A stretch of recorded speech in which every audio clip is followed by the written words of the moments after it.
Hello friends, स्वागत है आपनु मारा रसोडाना काठियावाड़ी में। हूँ भावनाबेन राठोड। आज बनावशुं आपणे खमण ढोकळा।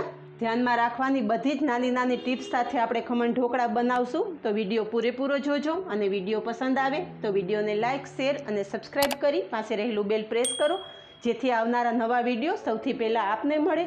तो चालो बनावीए बजार में मळता खमण ढोकळानी बधी ज टिप्स साथे खमण ढोकळा। खमण ढोकळा बनाववा माटे अहींया मैं एक मोटुं वासण लीधेलुं छे। पहला तो આપણે ખમણ ઢોકળા માટેનું પાણી તૈયાર કરી લેશું। એના માટે અહીં અડધો કપ ગરમ પાણી લીધેલું છે। હુંફાળું ગરમ પાણી લેવાનું, જેમાં આપણે આંગળી અડતા દાજે નહીં એટલું હુંફાળું ગરમ પાણી લેવાનું છે। તો ગરમ પાણી એક મોટા વાસણમાં નાખી દેશું। ગરમ પાણીમાં 1/4 ટેબલસ્પૂન લીંબુના ફૂલ નાખશું, જેને સાઇટ્રિક એસિડ પણ કહે છે। અને જો તમારી પાસે લીંબુના ફૂલ ના હોય તો એની જગ્યાએ તમે દહીંનો ઉપયોગ કરી શકો છો કે લીંબુનો ઉપયોગ કરી શકો છો। स्वाद प्रमाणे मीठું नाखशुं, 1 चमची खांड नाखशुं। बधुं ज सारी रीते मिक्स करी अने पहेला तो ओगाળી लेशुं। अहींया तमे जोई शको छो के લીંબુના फूल, मीठું अने खांड पाणी में सारी रीते ओगળી गया छे। तो आपणे चपटी जेटली ज हळदर नाखशुं। चपटी हळदर नाखवाथी ढोकळानो कलर खूब ज सरस आवशे। अहींया मैं 1 कप चणानो लोट चाळीने लीधेलो छे। चणानो लोट उपयोग करता पहेला चाळीने ज लेवानो। तो चणानो लोट थोड़ो थोड़ो करता आपणे पाणी में नाखी अने लम्स फ्री बेटर तैयार करशुं।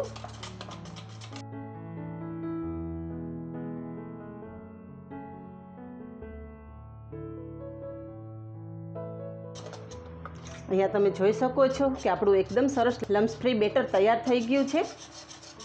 अहींया तमे जोई शको छो कि एकदम सरस बेटर तैयार थई गयुं छे। आपणे 1 कप चणाना लोट साथे अर्धो कप पाणी लेवानुं छे। आजे तमने खमण ढोकळा प्रोपर माप साथे बनावता शीखवीश। तो तमे जोई शको छो कि चमचामां लेता आ रीतना पड़वुं जोईए, एवुं आपणुं बेटर तैयार थवुं जोईए। तो तैयार थयेला बेटरने 10 થી 15 मिनिट रेस्ट आपशुं। आपणुं बेटर रेस्ट करे त्यां सुधीमां आपणे ढोकळा बनाववा माटे थईने पाणी गरम करवा मूकी देशुं। बेटरने रेस्ट आप्याने 15 मिनिट थई गई छे। चेक करी लईए। જોઈ શકો છો કે બેટર આપણું એકદમ સરસ ફૂલી ગયું છે। ખમણ ઢોકળા આપણા એકદમ સરસ શાઇની બને એના માટે 1 ચમચી જેટલું તેલ નાખશું। આ બેટરમાં તેલ નાખવું ખાસ જરૂર છે। તેલ નાખવાથી ઢોકળા એકદમ સરસ શાઇની બને છે અને પોચા બને છે। તો તેલને બેટર સાથે આ રીતના મિક્સ કરી લેશું। વાસણ તૈયાર કરી લઈએ। તો અહીંયા મેં એક કેક ટીન લીધેલું છે। પહેલાં તો કેક ટીન આપણે ગ્રીસ કરી લેશું। કેક ટીનને ચારે બાજુ સારી રીતે ગ્રીસ કરી લેવાનું છે। જો તમારી પાસે આ રીતે કેક ટીન ના હોય તો તમે આ રીતના કોઈ પણ સ્ટીલના ડબ્બામાં પણ મૂકી શકો છો। અને જ્યારે આપણે કેક ટીન તૈયાર કરી અને ઢોકળા બેટર કેક ટીનમાં નાખ્યા પહેલાં આપણે પાણી ગરમ કરવા મૂકી દેવાનું છે। પાણી ગરમ થયા પછી જ આપણે આ બધી પ્રોસેસ કરવાની છે। હવે ઢોકળા બેટરમાં તમે ઈનો નાખી શકો છો અને ઈનો ના નાખવો હોય તો ઈનોની જગ્યાએ તમે કુકિંગ સોડા નાખી શકો છો। તો અત્યારે હું કોઈ ઈનોને બદલે કુકિંગ સોડા જ નાખું છું। તો અત્યારે મેં અડધી ટેબલસ્પૂન કુકિંગ સોડા લીધેલા છે। કુકિંગ સોડા મિક્સ કરી દેશું અને કુકિંગ સોડાને એક્ટિવેટ કરવા માટે અડધા લીંબુનો રસ નાખશું અને બધું એકદમ સારી રીતે મિક્સ કરી લેશું। કુકિંગ સોડા નાખ્યા પછી બેટરને સારી રીતે ફેંટવું ખૂબ જ જરૂરી છે।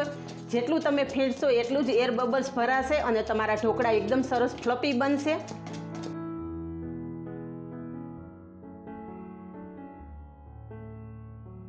તો તમે જોઈ શકો છો કે કુકિંગ સોડા મિક્સ કર્યા પછી આ રીતના આપણે બેટરને ફેંટ્યું તો બેટર એકદમ સરસ ફ્લફી તૈયાર થઈ ગયું છે અને તમે એર બબલ્સ પણ જોઈ શકો છો।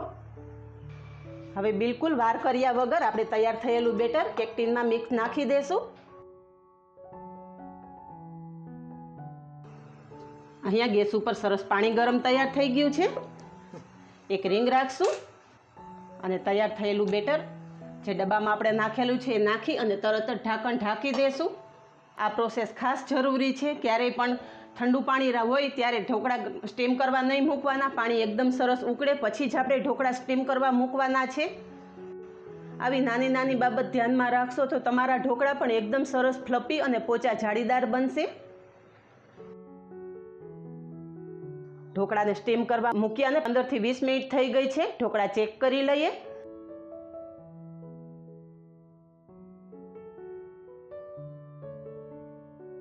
તો તમે જોઈ શકો છો કે આપણું ચપ્પુ એકદમ સરસ ક્લીન બહાર આવે છે। મીન્સ કે આપણા ઢોકળા એકદમ સરસ સ્ટીમ થઈ ગયા છે। તો અને ઢોકળામાં સ્ટીમ કરવા ટાઈમે મેં અંદર લીંબુનું છોતરું નાખેલું. લીંબુનું છોતરું નાખવાથી તમારું કેક ટીન નીચેના ભાગમાં કાળું નહીં થાય. તો ગેસની ફ્લેમ બંધ કરી દઈશું. ઢોકળાને બહાર કાઢી લઈએ અને 15 થી 20 મિનિટ ઢોકળાને ઠંડા થવા દઈએ. તો ખમણના વઘાર માટે અહીંયા મેં આ બધી સામગ્રી લીધેલી છે, જેમાં મેં 2 ટેબલ સ્પૂન જેટલું તેલ લીધેલું છે, 1 ચમચી રાઈ લીધી છે, 2 થી 3 ચમચી જેટલી ખાંડ લીધેલી છે. ખાંડથી આ ખમણ ઢોકળામાં ખૂબ જ સરસ સ્વાદ આવે છે, તો ખાંડ ખાસ નાખવાની. 1 મોટી ચમચી ભરી અને સફેદ તલ લીધેલા છે અને ટોપરાનું છીણ લીધેલું છે, હોય તો નાખો, નહીંતર સ્કીપ કરી શકો છો. 1 મરચાંના આ રીતના ટુકડા કરી લીધા છે અને મીઠા લીમડાના પાન લીધા છે. તો વઘાર કરશું. તો વઘાર કરવા માટે ગેસ ઉપર કડાઈ ગરમ કરવા મૂકેલી છે. કડાઈમાં તેલ ગરમ કરવા મૂકશું. તેલ ગરમ થતાં રાઈ નાખશું. રાઈને એકદમ સરસ ફૂટવા દેશું. તો રાઈ એકદમ સરસ ફૂટી ગઈ છે. સમારેલા મરચાં નાખી દઈશું. મીઠા લીમડાના પાન નાખશું. તલ નાખી દઈશું.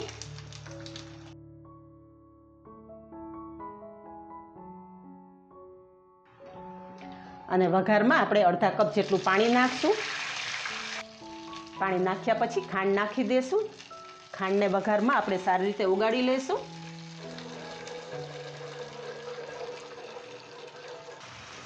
તો થોડી વારમાં જ તમે જોઈ શકો છો કે ખાંડ પાણી સાથે એકદમ સરસ ઓગળી ગઈ છે અને આપણો વઘાર કમ્પ્લીટ તૈયાર થઈ ગયો છે. ગેસની ફ્લેમ બંધ કરી દઈશું. આ બાજુ આપણા ઢોકળા પણ જોઈ લઈએ. અહીંયા આપણા ઢોકળા એકદમ સરસ ઠંડા થઈ ગયા, તમે જોઈ શકો છો, અને સાઇડ્સ પણ છોડવા લાગ્યા છે. ઢોકળા એક પ્લેટ ઉપર રાખી અને અનમોલ્ડ કરી લેશું.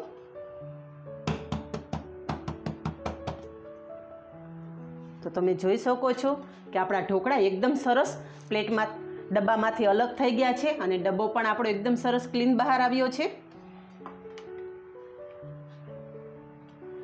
ઢોકળા પલટાવી લેશું. તમે જોઈ શકો છો કે એકદમ સોફ્ટ અને સ્પોન્જી એવા આપણા ખમણ ઢોકળા તૈયાર થયા છે. પીસ કરી લેશું. કટિંગ કરતા ટાઈમે તમે જોઈ શકો છો કે ઢોકળામાં ચપ્પુ અડાડતા જ એકદમ સોફ્ટ સ્પોન્જી છે. પ્રેસ થતાં જ એકદમ પોચા જાળીદાર ઢોકળા લાગે છે. હવે તૈયાર થયેલો વઘાર આપણે ખમણ ઉપર નાખી દઈશું. આ વઘાર જ આપણા ઢોકળાને એકદમ સ્પોન્જી અને સોફ્ટ બનાવશે.